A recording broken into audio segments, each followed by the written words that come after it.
একদিন এক বাবা তার ছেলেকে একটি পুরনো টি শার্ট হাতে দিয়ে বললেন, এটির কত দাম হতে পারে?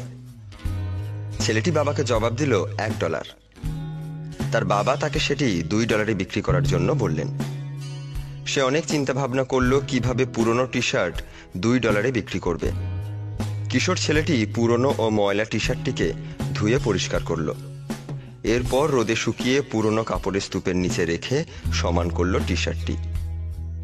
তারপর দীর্ঘ 6 ঘন্টা চেষ্টার পর সে পাতাল রেলের এক যাত্রীর কাছে টি শার্টটি $2 বিক্রি করতে সক্ষম হয়েছিল। তার বাবা তার কাজে খুশি হয়েছিলেন। পরের দিন ঠিক একই রকম একটি ময়লা টি শার্ট ছেলেটিকে দিয়ে বললেন তা $20 বিক্রি করতে। এই $20 তার পরিবারের জন্য খুবই প্রয়োজনীয় ছিল। ছেলেটি তার বাবার এমন অসম্ভব কথা শুনে হেসেছিল, কারণ এত পুরনো জামা $20 কোনোভাবেই বিক্রি করা সম্ভব নয়। তবুও সে চেষ্টা করে দেখল। প্রথমে তা সুন্দর করে ধুয়ে পরিষ্কার করল।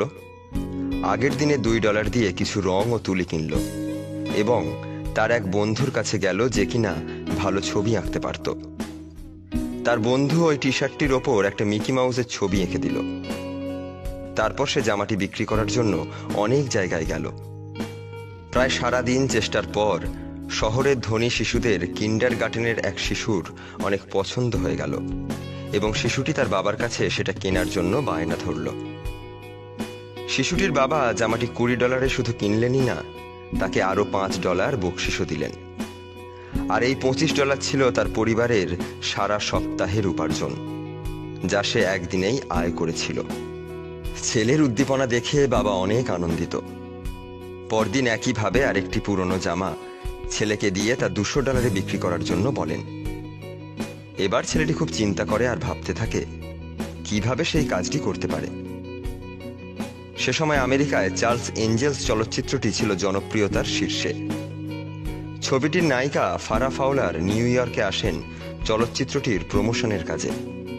প্রেস কনফারেন্স শেষে যখন তিনি গ্রিন রুমে যান, তখন দেখেন এক ছোট কিশোর দাঁড়িয়ে আছে। সে তার টি শার্টে অটোগ্রাফ চায়। এমন ফুটফুটে ছোট ছেলেটির আবদার তিনি ফেলতে পারেননি। পরদিন ছেলেটি ব্রুকলিনের নিলাম ঘরে যান মিস ফারা ফাওলারের নিজের হাতে অটোগ্রাফ দেয়া জামাটি নিলামে বিক্রি করার জন্য। নিলামে ছেলেটি টি শার্টটি $1250 বিক্রি করতে সক্ষম হয়। ছেলেটি যখন নিজের ভবিষ্যৎ নিয়ে চিন্তিত ছিল, পড়াশোনায় একদমই ভালো লাগছিল না, তখন সে তার বস্তির পাশের টিলার উপরে প্রতিদিন বসে থাকত আর সূর্যাস্ত দেখত। ঠিক তেমন সময় ছেলেটির বাবা তাকে পাশে ডেকে নিয়ে বললেন, তুমি টি শার্ট বিক্রি থেকে কি শিক্ষা পেলে? ছেলেটি তখন অনেক চিন্তা ভাবনা করে গম্ভীরভাবে উত্তর দিয়েছিল, where there is a will there is a way. এই গল্পটি আমেরিকার বিখ্যাত বাস্কেটবল প্লেয়ার মাইকেল জর্ডানের।